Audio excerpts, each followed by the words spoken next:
একটা সময় ছিল যখন আমরা চা খেতাম না। চায়ের অতটা নেশাও ছিল না। ৬ মাসে একবারও আমাদের চা খাওয়া হতো না। কিন্তু ধীরে, ধীরে অভ্যাস পরিবর্তন হয়ে গেছে একটু, একটু করে। এখন আমাদের চা না হলে ভালোই লাগে না। তো বিশেষ করে সন্ধ্যাবেলায় বেশিরভাগ সময় আমাদের রং চা থাকে আর সকালবেলায় রুটির সাথে দুধ চা থাকে। এখন প্রতিদিন একবার না একবার আমাদের চা খাওয়া হয়। আব্বুকে বিকেলে বাজারে পাঠিয়েছিলাম নুডলস আনার জন্য। তো আব্বু আসতে, আসতে প্রায় সন্ধ্যার পর হয়ে গেছে। তো দেরি হয়ে গেছে বলে আর নুডলস আমি রান্না করিনি। তো ঝটপট চা বসিয়ে দিলাম আর এদিকে মুড়ি মাখা করার জন্য টমেটো পেঁয়াজ কেটে আমি তো মুড়িটা বানিয়েই ফেললাম। তবে এই মুড়ি মাখাটা খেতে কিন্তু আমার কাছে ভালোই লাগে। প্রতিদিন সন্ধ্যার নাস্তায় যদি মুড়ি মাখা থাকে তাহলে তো আর কোনো কথাই নেই। আব্বু আসার সময় আমাদের মা মেয়ের জন্য ২ টা আইসক্রিম নিয়ে আসছে।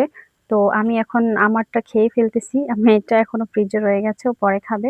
তো আপনাদের কার, কার পছন্দ এই আইসক্রিমটা? আমার কিন্তু ভীষণ, ভীষণ, ভীষণ পছন্দ। আপনাদেরও নিশ্চয়ই পছন্দ এটা?